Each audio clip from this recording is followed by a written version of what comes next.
Welcome to TV 9 news. ముందుగా headlines.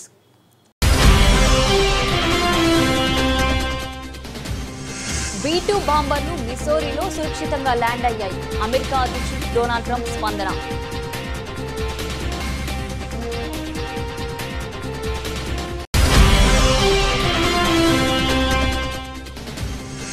లక్ష్యాలు నెరవేరే వరకు వెనక్కి తగ్గేది లేదన్న ఇజ్రాయెల్ ప్రధాని. సుదీర్ఘ పోరుకు సిద్ధంగా లేమని ఉద్ఘాటన.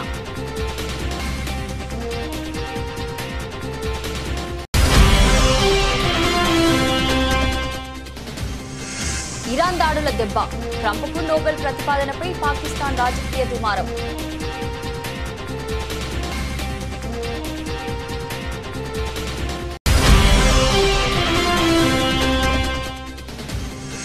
ఓటీటీలో నటించడానికి తాను సిద్ధంగా ఉన్నట్లు చిరంజీవి వెల్లడి. కుబేరా సినిమా సక్సెస్ మీట్ లో కీలక వ్యాఖ్యలు.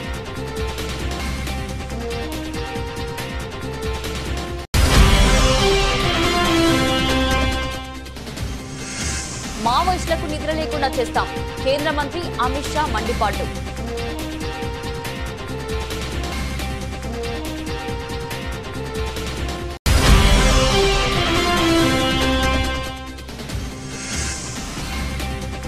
ఇజ్రాయెల్ ఇరాన్ యుద్ధం. బంగారం ధరలు బంకుమనే అవకాశం.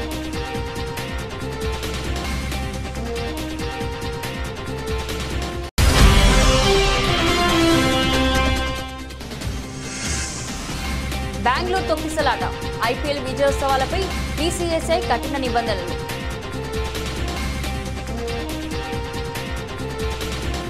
ఇరాన్ ఇజ్రాయెల్ యుద్ధంలో తాజాగా అమెరికా కూడా చేరింది. ఆదివారం ట్రెహాన్లోని 3 కీలక అణు కేంద్రాలపై ఖచ్చితమైన బాంబు దాడులతో విరుచుకుపడింది. ఫోర్డ్, నంతాజ్, ఇస్ఫహాన్లోని అణు కేంద్రాలపై జరిపిన ఈ దాడుల కోసం అమెరికా తమ అమ్ముల పొదిలోని అత్యాధునిక ఆయుధాలను వినియోగించింది. వాటిలో B2 బాంబర్లు, భయంకరమైన GBU-57 బంకర్ బస్టర్లు, టమోహాక్ క్రూయిజ్ క్షిపణులు ఉన్నాయి.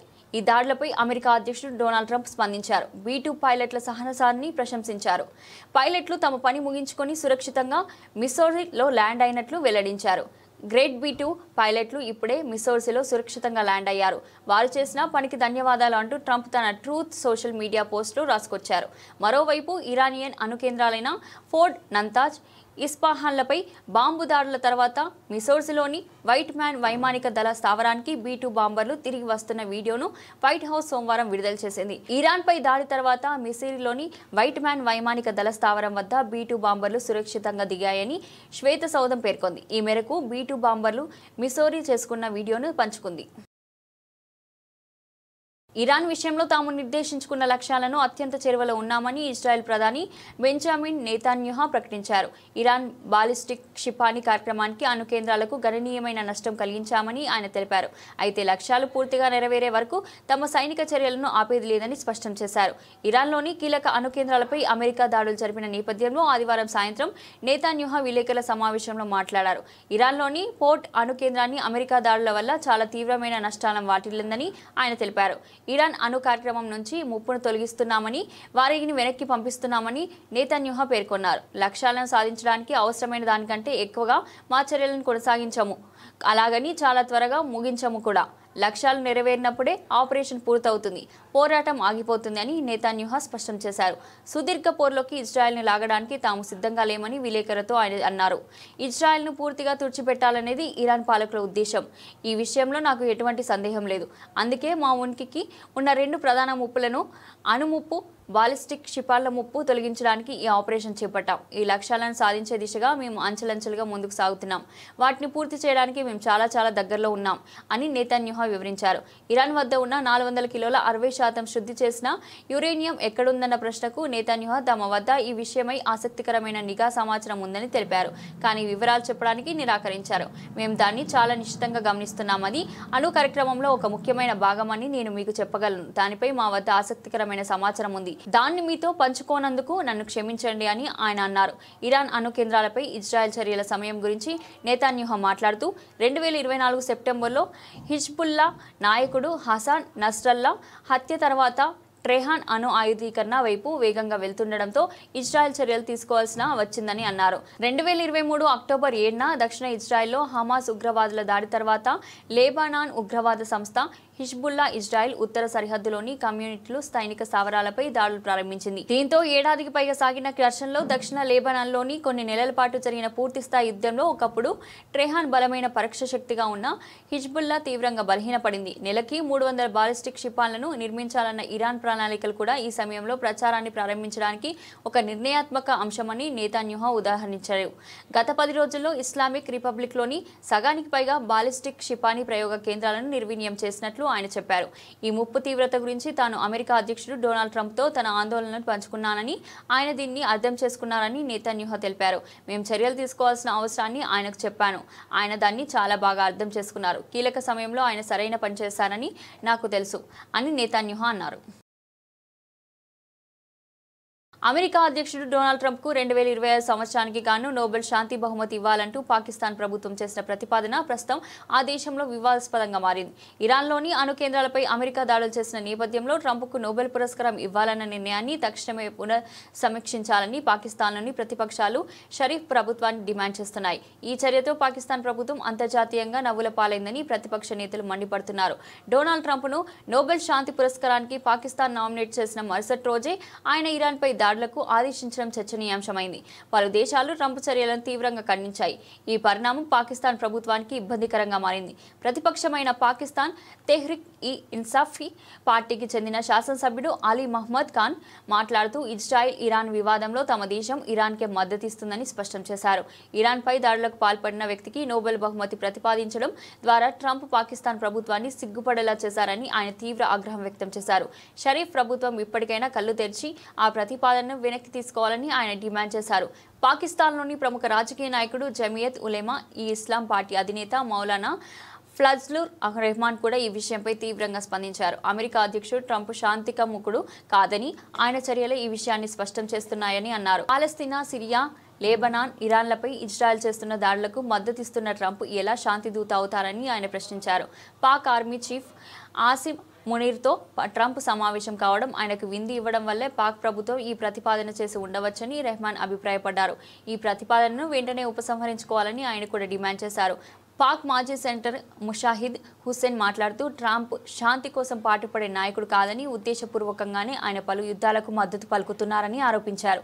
అన్ని దేశాలను నాశనం చేయాలనే ఆలోచనతో ట్రంప్ అమెరికా పతనానికి అధ్యక్షత వహిస్తున్నారని దుయ్యబట్టారు. రక్తంతో తడిసిన ఆయన చేతులకు శాంతి బహుమతిని అందుకునే అర్హత లేదని ముషాహిద్ హుస్సేన్ ఘాటుగా వ్యాఖ్యానించారు. బండి సంజయ్ కాళేశ్వరం మీద మాట్లాడడం ఆశ్చర్యం వేసింది. ఒక బ్రిడ్జ్ కట్టడం చేతకాని దద్దమ్మ బండి సంజయ్, నువ్వు కాళేశ్వరం లాంటి పెద్ద ప్రాజెక్టు గురించి మాట్లాడతావా? కాళేశ్వరంతో ఆయకట్టు పెరిగిందా లేదా అనే అంశంపై చర్చకు వస్తావా? బండి సంజయ్, కరీంనగర్ చౌరస్తాలో చర్చకు రా, ఆయకట్టు పెరిగిందని నిరూపిస్తామని ఎమ్మెల్యే పాడి కౌశిక్ రెడ్డి అన్నారు. అసలు బండి సంజయ్ గారు కాళేశ్వరం మీద మాట్లాడుతూ ఉంటే చాలా ఆశ్చర్యం అనిపిస్తూ ఉంది. ఇంతకుముందు మా శ్రవణ్ కుమార్ గారు అన్నారు, ఒక్కసారి అవకాశం ఇవ్వండి అని నువ్వు అడుగుతున్నావు అని. అసలు నీకేమైనా దిమాగ్ ఉందా అవే బండి సంజయ్? నీకు ఆల్రెడీ అవకాశం ఇచ్చిండ్రు.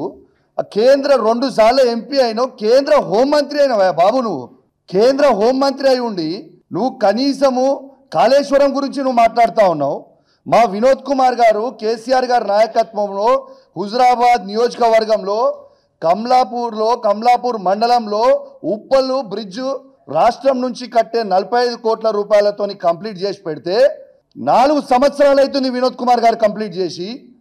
నువ్వు ఎంపీ అయి దాదాపు ఒక టర్మ్ అయిపోయింది, సెకండ్ టర్మ్ అయి ఆల్మోస్ట్ 2 సంవత్సరాలకు వస్తుంది. నువ్వు కేంద్ర హోంమంత్రి ఉండి ఆ మధ్యలో జాయిన్ చేయనికే చేతగాని దద్దమ్మవి బండి సంజయ్. నువ్వు కాళేశ్వరం గురించి మాట్లాడుతున్నావా? నేను ఒకటి, నువ్వు మా హరీష్ రావు గారి గురించి, కేసీఆర్ గారి గురించి, కేటీఆర్ గారి గురించి మాట్లాడే స్థాయి అవన్నీ. రెండోది, నిన్న ఒక్కటే అడిగింది కదా స్ట్రేట్ క్వశ్చన్, ఎట్లా ఆయకట్టు ఎక్కువ వచ్చిందని. నేను బండి సంజయ్ గారిని స్ట్రేట్ క్వశ్చన్ అడుగుతున్నా. మీరు మాట్లాడేటప్పుడు కొంచెం ఆలోచించి మాట్లాడండి. 2004 నుంచి 2014 వరకు కాంగ్రెస్ గవర్నమెంట్ ఉంది. కొత్త ఆయకట్టు ఎంత క్రియేట్ చేసిర్రు? 5,71,000. రెండు కలిపితే, అన్ని కలిపితే, స్టెబిలైజేషన్, కొత్త ఆయకట్టు అన్ని కలిపితే వీళ్ళు క్రియేట్ చేసింది 6,64,000 మాత్రమే. ఈ కాళేశ్వరం కట్టిన తర్వాత అన్ని కలిపి 48,74,000 ఎకరాలకి ఇవాళ నీళ్ళు ఇచ్చింది కేసీఆర్ గారు. వాస్తవం ఇది, కానా కాదా? మరి నీకు దిమాగ్ లేదా? 2000 నువ్వు అసలు బీజేపీ పార్టీవా, నువ్వు కాంగ్రెస్ పార్టీవా? రేవంత్ రెడ్డి చెప్తే నువ్వు పనిచేస్తావు, బస్ దట్స్ ఆల్. కాబట్టి ఖచ్చితంగా దీనికి నువ్వు జవాబు చెప్పాలి. 2004 నుంచి 2014 వరకు 6 లక్షల, నువ్వు అడిగిన దానికే మేము జవాబు చెప్తున్నాం, 6,64,000 మాత్రమే ఉండే. ఎస్,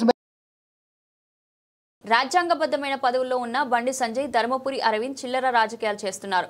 ఓట్లేసిన తమ సొంత ప్రజలకు బీజేపీ ఎంపీలు ద్రోహం చేస్తున్నారు. మీ చిల్లర రాజకీయాల కోసం తెలంగాణ నుంచి గోదావరి నీళ్లను తరలించే కుట్రలకు సహకరించకండి అని ఎమ్మెల్యే కల్వకుంట్ల సంజయ్ ఎద్దేవా చేశారు. ఒక రాజ్యాంగబద్ధమైన పొజిషన్లో ఉండి బండి సంజయ్, ధర్మపురి అరవింద్ వీళ్ళందరూ ఎందుకు మాట్లాడుతూ ఉన్నారో, ఏం చేస్తున్నారో వాళ్ళకు కూడా అర్థం అవ్వట్లేదు. ఒక రాజ్యాంగబద్ధమైన పొజిషన్లో ఉన్నప్పుడు మా అందరం కూడా ఓత్ తీసుకొని ప్రమాణ స్వీకారం చేసినప్పుడు నిజాయితీగా ఉంటామని ప్రమాణ స్వీకారం చేస్తాం. అలాంటిది వాళ్ళని ఎన్నుకున్న ప్రజల్నే, అంటే గోదావరి పరివాహకంలో ఉన్న మేమందరం కూడా, ధర్మపురి అరవింద్ అయినా బండి సంజయ్ అయినా, వాళ్ళు ఎన్నుకున్న ప్రజల్నే వాళ్ళు ఇవాళ వాళ్ళ నోట్లో మట్టి కొడతా ఉన్నారు. ఇంత దారుణం అంటే సెంట్రల్ వాటర్ కమిషన్, నిన్న ఇంగ్లీష్లో చదివిండో చదవలేదో మరి బండి సంజయ్ నాకు అర్థం కాలే కానీ, కేంద్రీయ జల్ ఆయోగ్ అంటే సెంట్రల్ వాటర్ కమిషన్ బ్రహ్మాండమైన ఒక రాసి దీంట్లో ఇంత మంచిగా చెప్పిందంటే, as evident from detail water availability the net water available at the barrage location is about 165 TMC అని రాసింది. అక్కడ వరకు చదివి, అది కూడా ఆయన చదివినట్టు లేడు, ఎవరు చెప్పిన ఆయనకి, సరే ఏం చేసిండో మనకు అనవసరం. కానీ ఒక రాజ్యాంగబద్ధమైన కేంద్ర మంత్రి ఇంత సిగ్గు చేయటంటే, ఇక్కడ లీగల్గా అంటే మా వినోదన్న గారు లాయర్ కూడా కాబట్టి నేను ఒక విషయం అడగదలుచుకున్నాను, ఈజీ నాట్ లయబుల్. దాని కింద ఏం రాసినారు వాళ్ళంటే, దాని కింద నెక్స్ట్ లైన్ సెంటెన్స్ ఏం రాసినారంటే, the water available is 165 TMC% at 75% dependability which includes perceived surpluses from the share of upper states of 63 TMC. అంటే పైనున్న రాష్ట్రాలవి దాంట్లో 63 TMCలు అని ఎంత క్లియర్గా రాసినారు దీంట్లో. అంటే మనకెంత 102 TMCలు మిగిలినాయి. అది కూడా ఎప్పుడు 152 మీటర్లు కలిపితే అని. తమిళనాడు మదురైలో మురుగన్ మానాడు తిరుపరకుండ్రం ఆలయ మహానామునతో మహాసభ వేదిక మురుగన్ మానాడు కార్యక్రమానికి హాజరై ప్రసంగించిన పవన్ కళ్యాణ్, నేను 2014లో హైదరాబాద్లో పార్టీ స్థాపించాను. నేను తమిళనాడులో పెరిగాను. తమిళనాడులో సంస్కృతి అర్థం చేసుకున్నవాడిని. తమిళనాడు సంస్కృతిపై గౌరవాన్ని పెంచుకున్నవాడిని. ఎథెన్స్ కంటే ప్రాచీనమైన మదురై నగరంలో ఇన్ని లక్షల ప్రజల మధ్య, హిందూ సాధువుల మధ్య మాట్లాడతానని ఎప్పుడూ ఊహించలేదు అని ఉప ముఖ్యమంత్రి పవన్ కళ్యాణ్ అన్నారు. నేను అనుకోలేదు. ఏథెన్స్ కంటే పురాతనమైన నగరం అయిన మదురైలో ఇన్ని లక్షల మంది జనం మధ్య, తమిళ్లో నేను గౌరవించే నా తమిళనాడులో, నేను పెరిగిన తమిళనాడులో, నేను ఇష్టపడే తమిళ సంస్కృతి, నాకు సంస్కృతి బీజాలు పోసిన తమిళనాడు, తమిళ భాష, వీటన్నిటిలో నేను ఒకరోజు ఇక్కడికి వచ్చి ఎంతమంది గురువుల మధ్య, ఇంత పెద్ద మా హిందూ మున్నని పెద్దల మధ్య, ఇన్ని లక్షల మంది ప్రజల మధ్య నేను ఇలాంటి రోజు ఒకటి వస్తుందని నేను ఎప్పుడు ఊహించలేదు. I hope you can translate. Bhadradri Kothagudem జిల్లా కొత్తగూడెం ఎమ్మెల్యే కూనంనేని సాంబశివరావు పాల్వంచ నుండి ఉల్వనూరు వరకు ఆర్టీసీ పల్లె వెలుగు బస్సు సర్వీసులు ప్రారంభించారు. పాల్వంచ మండల ప్రజల చిరకాల కోరిక ఎట్టకేలకు నెరవేరింది. బస్సు ఏర్పాటు గ్రామీణ ప్రాంత ప్రజల రవాణా కష్టాలను తీరుస్తుందని ఎమ్మెల్యే తెలిపారు. సుమారు 15 గ్రామాలకు చెందిన విద్యార్థులు, ఉద్యోగులు, సాధారణ ప్రజలకు ఈ బస్సు ఎంతో ఉపయోగపడుతుందని తెలిపారు. ప్రజా సంక్షేమం కోసం ప్రభుత్వం కట్టుబడి ఉందన్నారు. ప్రజల అవసరాలకు తగ్గట్టుగా మరిన్ని బస్సు సర్వీసులు అందిస్తామని హామీ ఇచ్చారు. ఈ కార్యక్రమంలో ఆర్టీసీ అధికారులు, ఇతర ప్రభుత్వ శాఖల అధికారులు, స్థానిక ప్రజాప్రతినిధులు పెద్ద సంఖ్యలో ప్రజలు పాల్గొన్నారు. కొత్త బస్సు సర్వీస్ పట్ల ప్రజలు హర్షం వ్యక్తం చేశారు.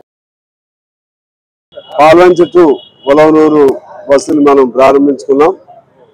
దాని ద్వారా మందరికలపాడు, యానంబైలు, అలాగే మొండికట్ట, ఇంకా ఈ గ్రామాలు కవర్ అవుతాయి.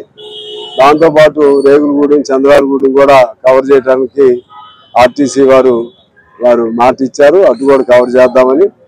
ఇవన్నీ చూసుకుంటూ మళ్ళీ తిరిగి కొత్తగూడెం వెళుతుంది. ఇప్పుడు ప్రారంభమైంది పాల్వంచలో.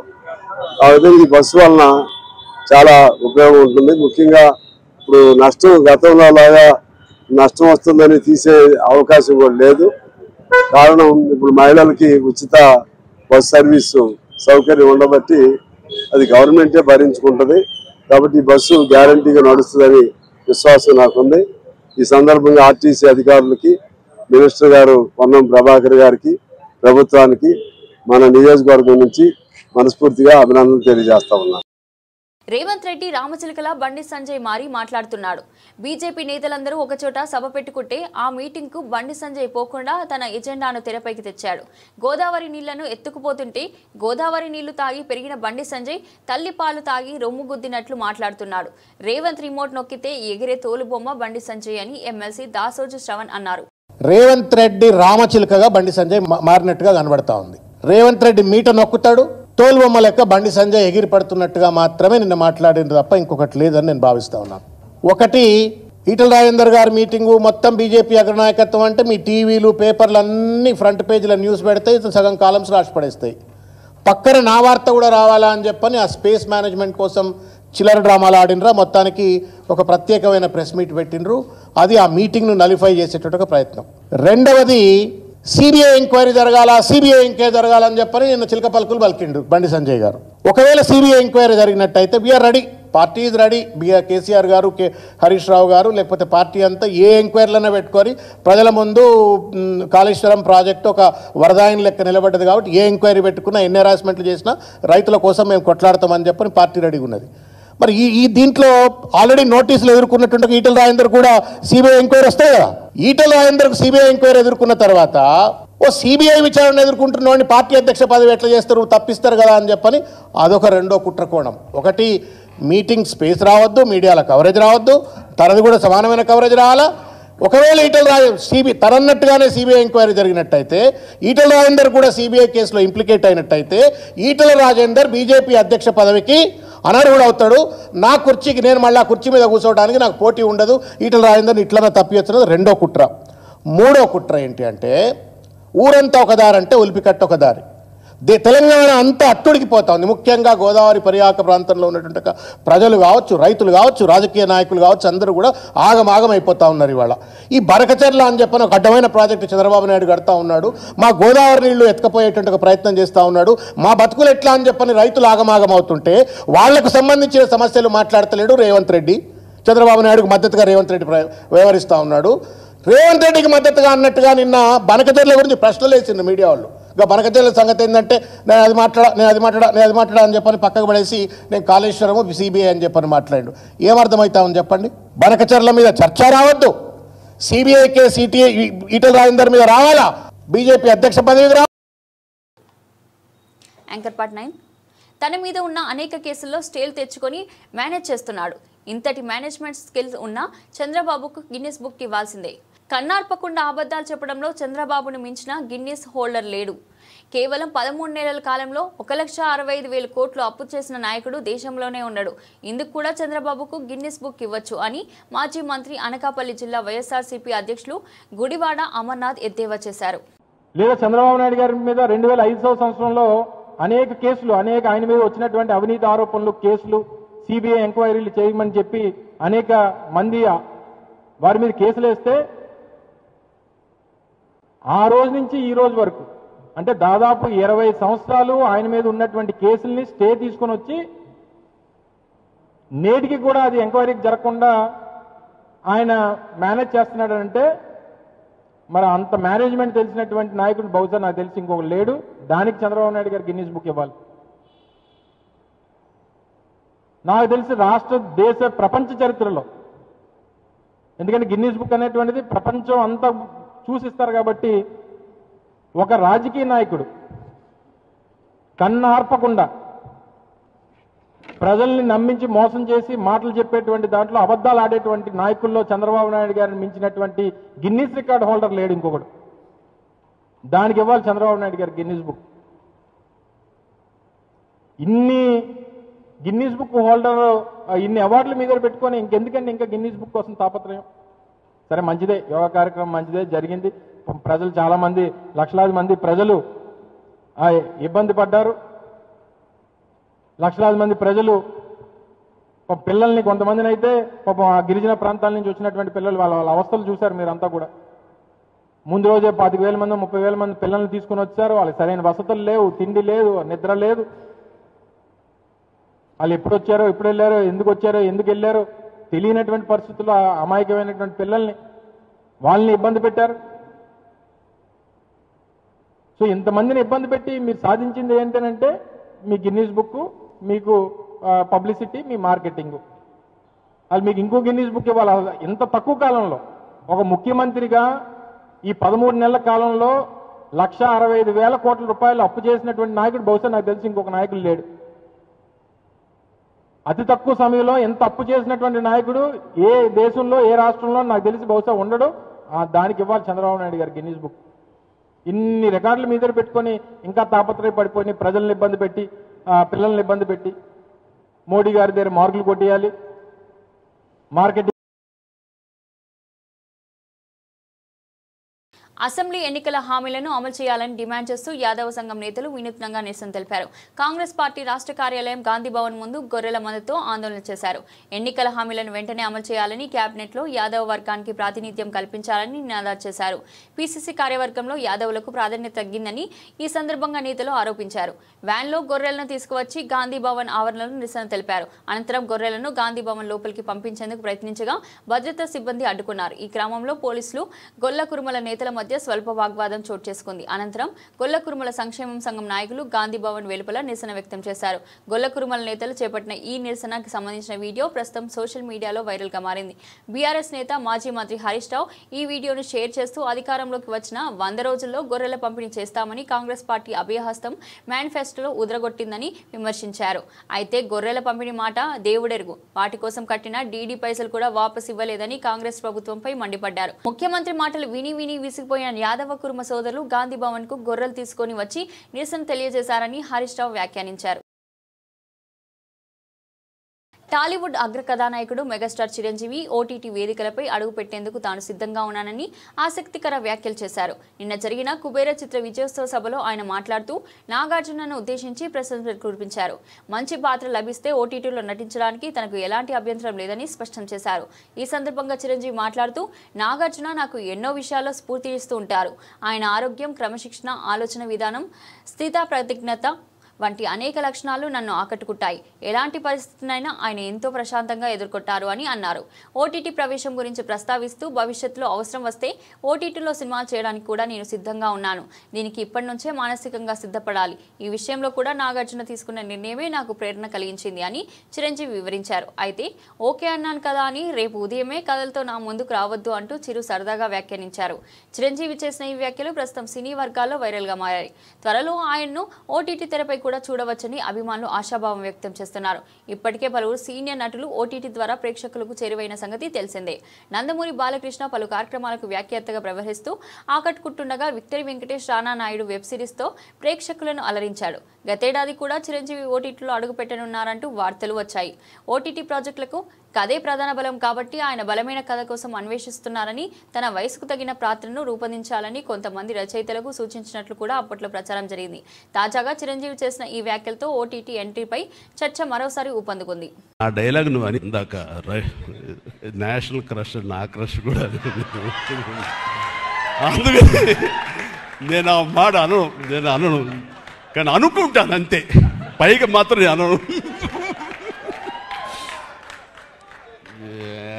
సరే అమ్మా, ఫెంటాస్టిక్ అమ్మా నువ్వు. అండ్ ఇప్పుడు కదా తన ఫస్ట్ సినిమా హీరోయిన్గా వచ్చినప్పుడు ఆ సినిమాకి ఇలాగే నేను గెస్ట్గా వచ్చాను. ఆ రోజు నుంచి తన్ని అబ్జర్వ్ చేస్తుంటే నటనా పరంగా కానివ్వండి, తన ఇమేజ్ పరంగా కానివ్వండి, day by day film after film ఎక్కడికో వెళ్ళిపోయింది. ఇది నేషనల్ క్రష్ కాదు, ఇంటర్నేషనల్ క్రష్ అయిపోయింది అమ్మాయి. అండ్ నక్సలైట్ల ఏరివేత కార్యక్రమాలను కొనసాగిస్తామని, ఈ వర్షాకాలంలోనూ వాటికి విరామం ఇవ్వబోమని కేంద్ర హోంమంత్రి అమిత్ షా ప్రకటించారు. ప్రతి ఏటా వర్షాకాలంలో నదులు పొంగడం కారణంగా దట్టమైన అడవుల్లో నక్సలైట్ల ఏరివేత ఆపరేషన్ను నిలిపివేస్తుంటామని, ఈసారి మాత్రం అలా చేయబోమని చెప్పారు. గాలింపు చర్యలు కొనసాగించి నక్సలైట్లకు విశ్రాంతి లేకుండా చేస్తామని అన్నారు. 31/3 లక్ష్యాన్ని 2026 మార్చి 31 నాటికి నక్సలైట్లను లేకుండా చేయాలని టార్గెట్ను సాధిస్తామని తెలిపారు. ఛత్తీస్గఢ్ రాజధాని నవరాయ్పూర్లోని Atal Nagar national forensic forensic science university campus central forensic science ల్యాబ్లకు ఆయన శంకుస్థాపన చేశారు. ఈ సందర్భంగా ప్రసంగిస్తూ ఈ వర్షాకాలంలో నిరంతరం గాలింపు చర్యలు చేపట్టి నక్సలైట్లకు నిద్ర లేకుండా చేస్తామని తెలిపారు. నక్సలైట్లతో చర్చలు జరిపేది లేదని స్పష్టం చేశారు. ఆయుధ పోరాటానికి స్వస్తి చెప్పి జనజీవన స్రవంతితో కలవాలని కోరారు. ప్రభుత్వం ఆకర్షణీయమైన లొంగుబాటు విధానాన్ని ప్రకటించిందని దాన్ని ఉపయోగించుకోవాలని అన్నారు. లొంగిపోయే వారికి హృదయపూర్వకంగా స్వాగతిస్తామని తెలిపారు. అలాంటి వారికి ఛత్తీస్గఢ్ కేంద్ర ప్రభుత్వాలు ఇచ్చిన హామీలన్నింటినీ అమలు చేస్తామని ఇంకా ఎక్కువ సాయం చేస్తామని ప్రకటించారు.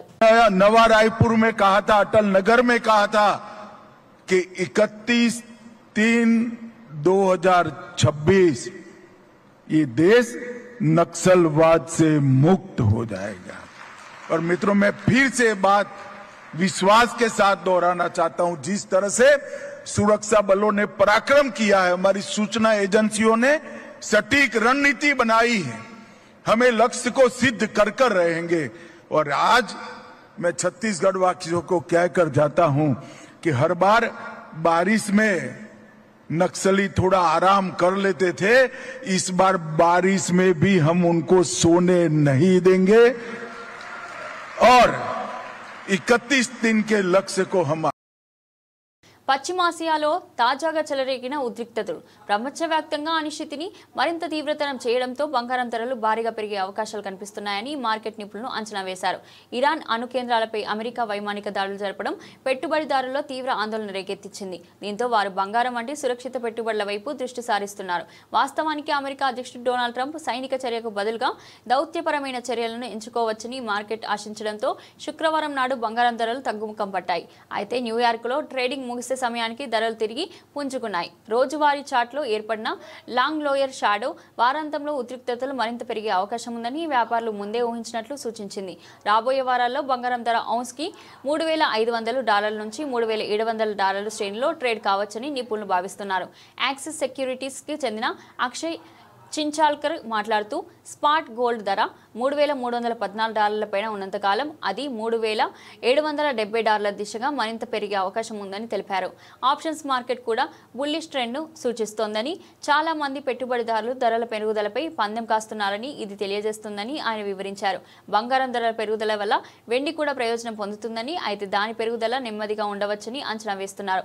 వెండి ధర $40 వైపు పెరగవచ్చని, $33.68 వద్ద మద్దతు లభిస్తుందని భావిస్తున్నారు. గత 10 సంవత్సరాలుగా వెండి బంగారం మధ్య బలమైన సానుకూల సంబంధం ఉందని, సాధారణ వెండి బంగారం బాటలోనే నడుస్తుందని చంచల్కర్ పేర్కొన్నారు. 2025లో ఇప్పటి వరకు బంగారం 20% పైగా, వెండి 24% పైగా లాభపడ్డాయి. ద్రవ్యోల్బణం, భౌగోళిక రాజకీయ ఉద్రిక్తతల వంటి పెరుగుతున్న నష్టాలకు వ్యతిరేకంగా పెట్టుబడిదారులు విలువైన లోహాల వైపు మొగ్గు చూపుతున్నారని ఇది స్పష్టం చేస్తుంది.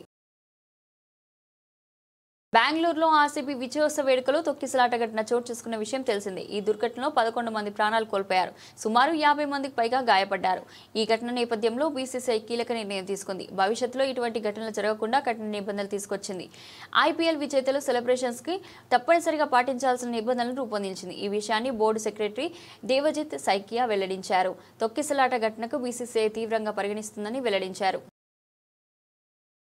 బులెటిన్ ముగించే ముందు హెడ్లైన్స్ మరోసారి.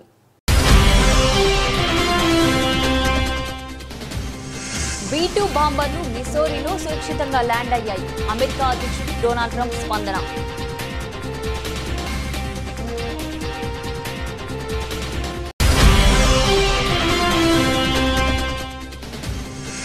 లక్ష్యాలు నెరవేరే వరకు వెనక్కి తగ్గేది లేదన్న ఇజ్రాయెల్ ప్రధాని.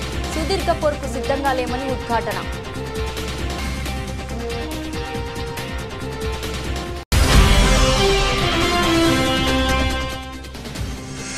ఇరాన్ దాడుల దెబ్బ, ట్రంప్కు నోబెల్ ప్రతిపాదనపై పాకిస్తాన్ రాజకీయ దుమారం.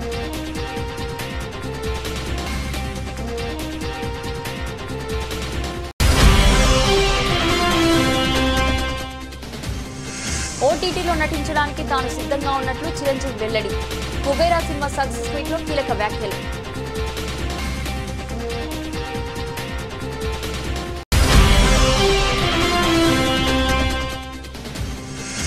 మావోయిస్టులకు నిద్ర లేకుండా చేస్తాం, కేంద్ర మంత్రి అమిత్ షా మండిపాటు.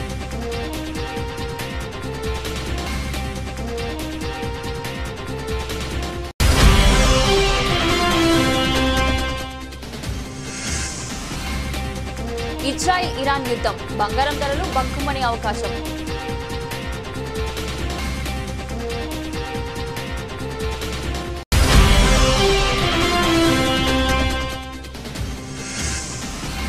బెంగళూరు తొక్కిసలాట, ఐపీఎల్ విజయోత్సవాలపై బీసీసీఐ కఠిన నిబంధనలు.